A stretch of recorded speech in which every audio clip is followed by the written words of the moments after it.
It's time for the Texas Bucket List Bite of the Week, and this week we're in Texarkana, Texas, with Arkansas breathing down our neck. So we're seeking refuge with some unique food here at Pecan Point.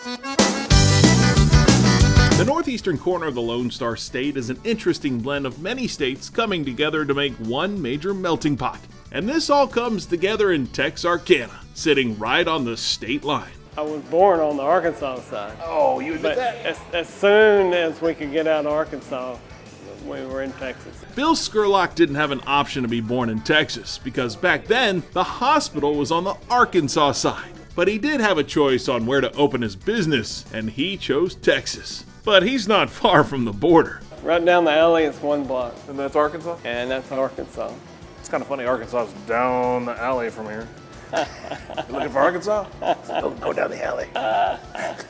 A former magazine publisher, Bill got into the business of beer because, well, he liked it. I was a home brewer for several years, and I wanted to brew my beer and sell it.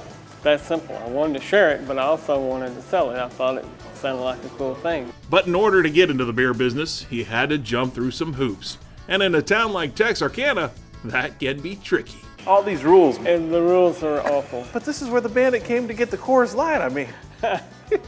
They did actually film it here, and but there was no beer sold in the county at that time. Yeah, right? Period. Oh, this whole time that movie's been lying to me. Unbelievable. Oh, you've ruined one of the greats. Yep. Well, we're not here for the money, for the glory, or for the fun. We're here for the food. You can get the same old thing in a lot of places in Texarkana. There's a lot of restaurants, but there's very few places where you get truly unique food. And that includes a unique take on jambalaya. Never thought I'd come to the Arkansas state line to get some jambalaya.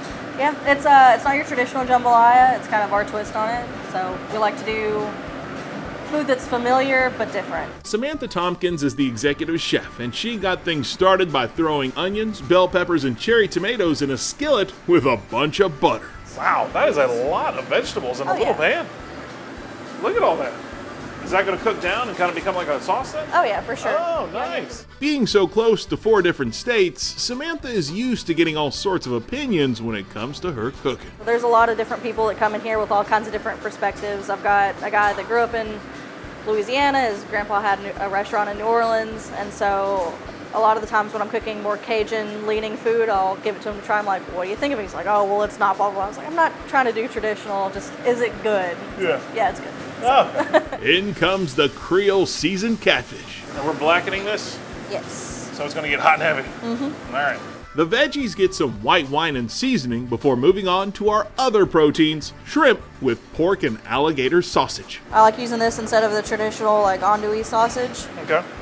Still has a great Cajun flavor because of the alligator and the spices that they use. And then we poach it in our beer here. We use a Hefeweizen or a wheat if we're out of the Hefeweizen. Okay, so you soak the sausage in beer. Mm-hmm. Oh. Yeah, it gives it a really nice flavor. A little extra kick. Absolutely. Add in some rice, and our lunch is starting to take shape.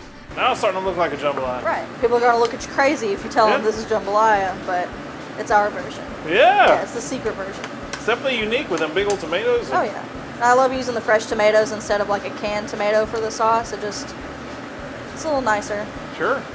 Plate it, put some fish on it, finish it off with remoulade, and we're ready. There you go.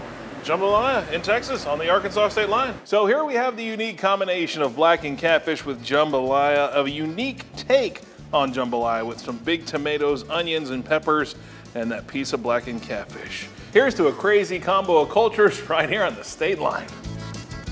After my first bite, I didn't know to say, "Hey" or "Suey." That is not your cousin's jambalaya.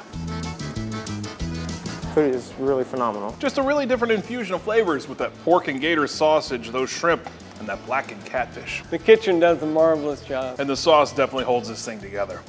A good buttery sauce with those grilled onions and peppers. It's almost like a healthy jambalaya, minus the incredible sauce. It's very unique and very good. Well, if you're looking for a different take on jambalaya, a trip to Pecan Point in Texarkana, Texas is well worth a stop on the Texas bucket list. I feel like if you're not trying to make something your own, why bother, right? Right?